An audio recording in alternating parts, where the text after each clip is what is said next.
ಎಲ್ರಿಗೂ ನಮಸ್ಕಾರ. ನನ್ನ ಹೆಸರು ಜಯವರ್ಧನ್ ಅಂತ. ಮತ್ತೆ ಮಳೆ ಹುಯ್ಯುತ್ತಿದೆ, ಎಲ್ಲ ನೆನಪಾಗುತ್ತಿದೆ. ಈ ಚಿತ್ರದಲ್ಲಿ ರಂಗನಾಥ್ ಅಂತ ಒಂದು ಕ್ಯಾರೆಕ್ಟರ್ ಮಾಡಿದ್ದೀನಿ. ಈ ಕ್ಯಾರೆಕ್ಟರ್ 2 ಶೇಡಲ್ಲಿ ಬರುತ್ತೆ. ಶೂಟಿಂಗ್ ಎಕ್ಸ್ಪೀರಿಯನ್ಸ್ ಅಂತ ಹೇಳ್ತಾ ಹೋದರೆ ಭಾಳಷ್ಟು ಕಲಿತೆ, ಒಂದೊಳ್ಳೆ ಅನುಭವ. ಸಿನಿಮಾ ತುಂಬ ಚೆನ್ನಾಗಿ ಮೂಡಿ ಬಂದಿದೆ. ಇನ್ನು ನನಗೆ ಈ ಅವಕಾಶ ಹೇಗೆ ಬಂತು ಅಂತಂದರೆ, ನಾನು ಒಂದು 5 ವರ್ಷಗಳ ಕಾಲ ಥಿಯೇಟ್ರ್ ಮಾಡ್ತಾಯಿದ್ದೆ. ಹಲವಾರು ನಾಟಕಗಳನ್ನ ಮಾಡಿದ್ದೀನಿ. ಕಬಡ್ಡಿ ನರೇಂದ್ರ ಬಾಬು ಸರ್ ನಿರ್ದೇಶನದಲ್ಲಿ ಒಂದು ನಾಟಕ ಮಾಡ್ತಾಯಿದ್ದೆ. ಅಲ್ಲಿಂದ ನನಗೆ ಹೇ ಪ್ರಭು ಅಂತ ಒಂದು ಸಿನಿಮಾ ಸಿಕ್ತು. ಹೇ ಪ್ರಭು ಸಿನಿಮಾ ಆದಮೇಲೆ ಮತ್ತೆ ನನಗೆ ಈ ಮತ್ತೆ ಮಳೆ ಹುಯ್ಯುತ್ತದೆ, ಎಲ್ಲ ನೆನಪಾಗುತ್ತಿದೆ ಅನ್ನೋ ಒಂದು ಚಿತ್ರ ಸಿಕ್ತು. Okay sir. ಲೈಕ್ ಈ ಚಿತ್ರ ನಿಮ್ಮ ಪಾತ್ರ ಏನಿದೆ ಸರ್? ಆ ಥರ ಇನ್ನು ಈ ಚಿತ್ರದಲ್ಲಿ ನನ್ನ ಪಾತ್ರದ ಹೆಸರು ರಂಗನಾಥ್ ಅಂತ. ಈ ಪಾತ್ರ 2 ಶೇಡಲ್ಲಿ ಬರುತ್ತೆ. ಒಂದು 50 ವರ್ಷ ಆದಮೇಲೆ ಅದೇ ಕ್ಯಾರೆಕ್ಟರ್ ಜರ್ನಿ, ಮತ್ತೆ ಆ ಕ್ಯಾರೆಕ್ಟರ್ ಫ್ಲ್ಯಾಶ್ ಬ್ಯಾಕ್ ಒಂದು 25ರಿಂದ 30 ವರ್ಷದ ಒಳಗಡೆ ಇರ್ತಕ್ಕಂಥ ಪಾತ್ರ. ಫ್ಲ್ಯಾಶ್ ಬ್ಯಾಕಲ್ಲಿ ನಾನು ಲೆಕ್ಚರರ್ ಆಗಿ ಕೆಲಸ ಮಾಡ್ತಾಯಿರ್ತೀನಿ.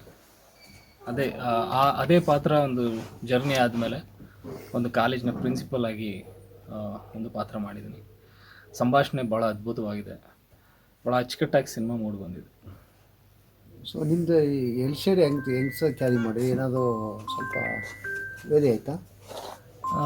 ಅಂದರೆ ಪಾತ್ರಗಳ ಬಗ್ಗೆ ಹೇಳ್ತಾ ಹೋದರೆ, ಅಂದರೆ ಸರ್ ಅದು ನಿಮ್ಮ ಪ್ರಿಪ್ರೇಷನ್ ಹೆಂಗಿತ್ತು ಅಂತ. ಯಾಕೆಂದರೆ ಒಂದು 50 ಇಯರ್ಸ್ ಎಬೋ ಅಂದರೆ ಸ್ವಲ್ಪ ವರ್ಕ್ಶಾಪ್ ಎಲ್ಲ ಬೇಕಾಗುತ್ತೆ. ಹೌದು, ಅಂದರೆ ನಾನು ಥಿಯೇಟ್ರ್ ಮಾಡಿರೋದ್ರಿಂದ ನಾನು ಥಿಯೇಟ್ರಲ್ಲೂ ಕೆಲವೊಂದು ಏಜ್ಡ್ ಕ್ಯಾರೆಕ್ಟರ್ಸ್ ಮಾಡಿರೋದ್ರಿಂದ ಈ ಯಂಗ್ ರೋಲು ನಾನೇನು ಎಕ್ಸ್ಟ್ರಾ ಪ್ರಿಪ್ರೇಷನ್ ಅಂತ ಮಾಡಲಿಲ್ಲ. ಬಟ್ ಅದೇ ಸ್ವಲ್ಪ ಓಲ್ಡ್ ಏಜ್ ರೋಲ್ ಅಂತ ಮಾಡಿದಾಗ ಅದಕ್ಕೆ ಒಂದಷ್ಟು ಡೈರೆಕ್ಟರ್ಸಿಂದ ನಾನು ಇನ್ಪುಟ್ ತೊಗೊಂಡೆ. ಅಂದರೆ ಆ ಯಂಗ್ ವರ್ಷನ್ನು ಒಂದು ಜರ್ನಿ ಇದೆ. ಸೊ ಆ ಜರ್ನಿ ಆದಮೇಲೆ ಅವನಲ್ಲಿ ಏನೆಲ್ಲ ಸಣ್ಣ ಬದಲಾವಣೆಗಳು ಬರುತ್ತೆ ಎಲ್ಲರ ಜೀವನದಲ್ಲಿ ಆಗೋ ಥರ. ಸೊ ಅದ್ಭುತವಾಗಿ ಮೂಡಿ ಬಂದಿದೆ. ಸೊ ಒಂದು ಸರಿಗೆ ನಿಮ್ಮ ಡಬಲ್ ಶೇಡ್ ಇದೆ ಸರ್. ನಿಮ್ಮ ಪಾತ್ರ ಯಾವ ಥರ ಮಹತ್ವ ಇದೆ ಸರ್ ಸ್ಟೋರಿಗೆ? ಈ ಸಿನಿಮಾದಲ್ಲಿ ಒಂದು 4 ಪಾತ್ರಗಳು ಬಹಳ ಮುಖ್ಯವಾದ ಪಾತ್ರ. ಅಂದರೆ ಆ ಪಾತ್ರಗಳ ಸುತ್ತನೇ ಕತೆ ನಡೆಯೋದ್ರಿಂದ ನನ್ನ ಪಾತ್ರ ಭಾಳಷ್ಟು ಪ್ರಾಮುಖ್ಯತೆ ಇದೆ. ಈ ಪಾತ್ರದ ಸುತ್ತನೇ ಕತೆ ಮುಂದಕ್ಕೆ ಹೋಗುತ್ತೆ. ನಿಮ್ದು ಎಷ್ಟನೇ ಗಂಟೆ ಯಾಗಿರ್ತದೆ ಸರ್ ನಿಮ್ಮ ಸ್ಟೋರಿಗೆ ಓಪನ್? ಅಂದರೆ 1980ನೇ ಆ ಘಟ್ಟದಲ್ಲಿ ಒಂದು ಫ್ಲ್ಯಾಶ್ ಬ್ಯಾಕ್ ಎಪಿಸೋಡು ಬರುತ್ತೆ. ಅದಾದಮೇಲೆ ಕರೆಂಟ್ ಜನ್ರೇಷನಲ್ಲಿ ಏನಿದೆ 2010 2015 ಆ ಟೈಮಲ್ಲಿ ಬರುವಂಥ ಇನ್ನೊಂದು ಪಾತ್ರ ಇದೆ.